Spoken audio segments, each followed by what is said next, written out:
आज हम बात करेंगे जन्म कुंडली के सबसे महत्वपूर्ण ग्रह चंद्रमा की। चंद्रमा है हमारे मन का कारक। अक्सर हम ये कहते हैं कि अगर हमारा मन अच्छा है तो जग अच्छा। अंदर से अगर हम प्रसन्न हैं, खुश हैं, तो हर तरफ हमें जो भी हमारा वातावरण है वो बहुत अच्छा लगेगा।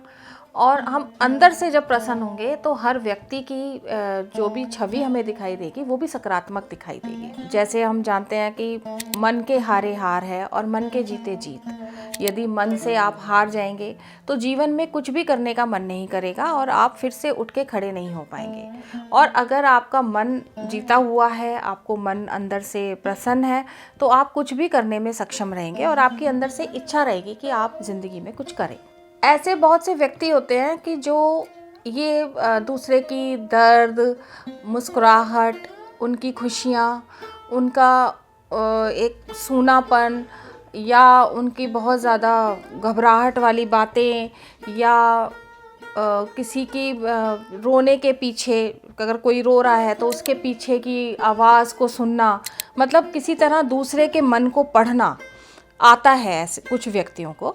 तो इसका मतलब है कि उनका जो चंद्रमा है वो जन्म कुंडली में बहुत बली है, जो दूसरे की भावनाओं को बहुत आसानी से पढ़ लें, समझ जाएं, उनकी इच्छाओं को समझ लें।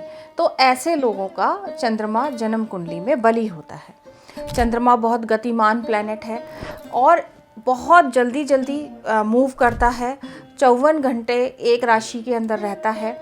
तो इसी तरह जो लोग बहुत जल्दी चीज़ों को भूलना जानते हैं, मतलब कि बुरी चीज़ों को भूल जाते हैं और जीवन में आगे बढ़ना ही अपना उद्देश्य रखते हैं, तो ऐसे लोगों का चंद्रमा जन्म कुंडली में बहुत बली होता है। इसके विपरीत कुछ लोग ऐसे होते हैं जो हर समय दूसरों की आलोचना करते रहते हैं और अपना दुख प्रकट करते रहते हैं। मेरी ज़िंदगी में ये कमी है, मेरी ज़िंदगी में ये नहीं है, और वो दूसरे के भावों को नहीं समझ पाते।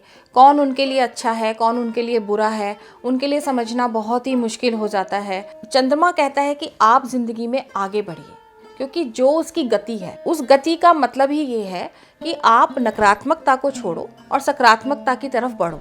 तो जो जीवन में इस सूत्र को बांध लेते हैं कि पिछली बातें भूलें और आगे हम बढ़ते रहें, तो उनका चंद्रमा अपने आप ही धीरे धीरे कुंडली में अच्छे प्रभाव देने शुरू कर देता है।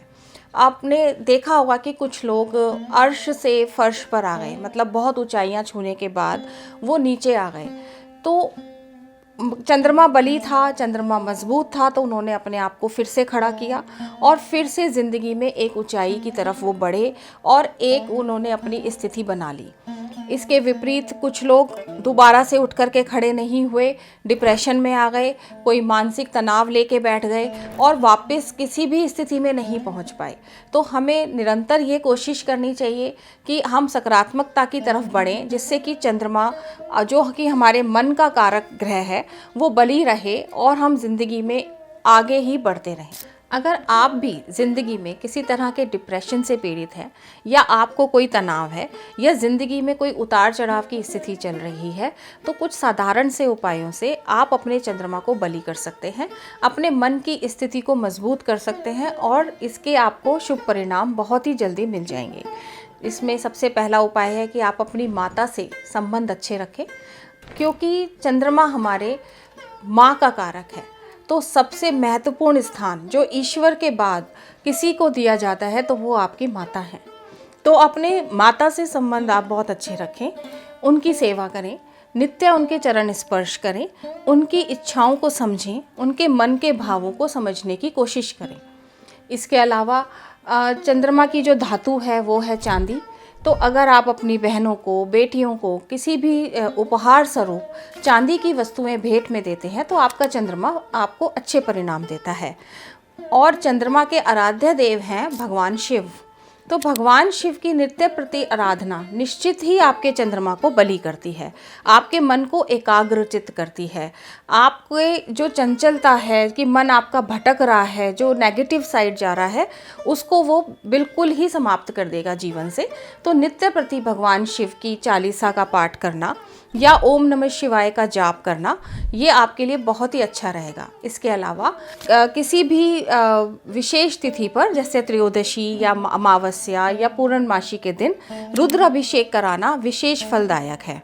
और कोशिश कीजिए कि आपके मन में सकारात्मक विचार ही आएँ। अपने मन से नकारात्मकता को पूरी तरह आप समाप्त कीजिए।